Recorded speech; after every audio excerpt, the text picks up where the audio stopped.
నమస్కారం. ఆనందమయ జీవనానికి స్వాగతం. తత్వజ్ఞుడి గురించి విదురనీతిలో ఈ విధంగా చెప్తాడు. తత్వజ్ఞుడు అంటే తత్వం తెలిసినవాడు. తత్వం అంటే సత్యస్వరూపం. ఏదైనా ఒక వస్తువు కానీ, ఒక పదార్థం కానీ, ఒక అమూర్త స్థితిలో ఉన్నటువంటి ఒక విషయం కానీ, ఏదైనా ఒక అంశాన్ని గురించి కానీ దాని స్వస్వరూపాన్ని, అసలు స్వరూపాన్ని గ్రహించినటువంటి వాడు.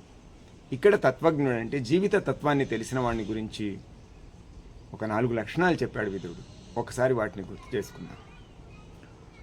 ఇట్లాంటి వాడంటే పోయిన దానికి దాతల పోయడశక్య కార్యములకు ఓవడు ఆపదలన్ బాయడు ధైర్యము దీనుల రోయడు తత్వజ్ఞుడగునరుండు మహీష.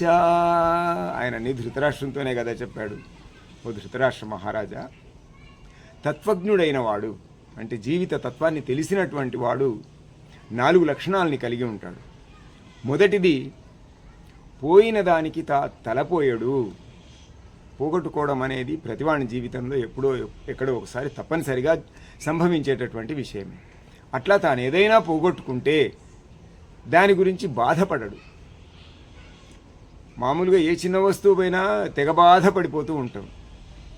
కానీ తత్వజ్ఞుడైన వాడు అంటే జీవిత తత్వాన్ని తెలిసినటువంటి వాడు పోయిన దాని గురించి బాధపడడు. గత జల సేతుబంధనం, కట్టగట్టినాం, పోయిన నీళ్ళని మళ్ళీ వెనక్కి తీసుకురాలేం. వాగు కట్టగడితే నీళ్ళు ఆగుతాయి, కానీ పోయిన నీళ్ళు వెనక్కి రావు కదా. అదేవిధంగా పోయిన వస్తువు మళ్ళీ రాదు. పోయింది ఏదైనా సరే మళ్ళీ రాదు. కాబట్టి దాని గురించి బాధపడకుండా ఉంటాడు. రెండవది, అశక్య కార్యములకు పోవడు. తాను తన సామర్థ్యం ఎంతనో, తనకి ఏది చేతనవుతుందో అది తెలిసినటువంటి వాడు. ఆ తెలిసినటువంటి పనులు మాత్రమే చేస్తానని చెప్తాడు. చెప్పినవి తప్పకుండా చేస్తాడు. తనకు చేతగానటువంటి పనుల జోలికి వెళ్లకుండా ఉంటాడు. ఆ విషయంలో మాట కూడా ఇవ్వడు. ఇది రెండవ లక్షణం. మరి మూడవది, ఆపదలందు ధైర్యాన్ని వీడకుండా ఉంటాడు. ప్రమాదో ధీమతామపి, ఎంత గొప్పవానికైనా ఆపద అనేది కలుగుతుంది.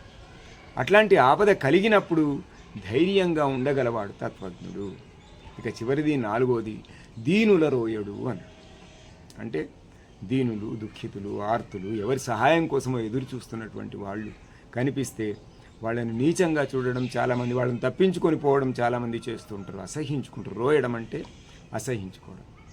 అట్లాంటి దీనులను అసహించుకోకుండా ఉంటాడు. వాళ్ళను కూడా ప్రేమిస్తాడు. ఈ 4 లక్షణాలు కలిగినటువంటి వాడే తత్వజ్ఞుడు అని చెప్పాడు.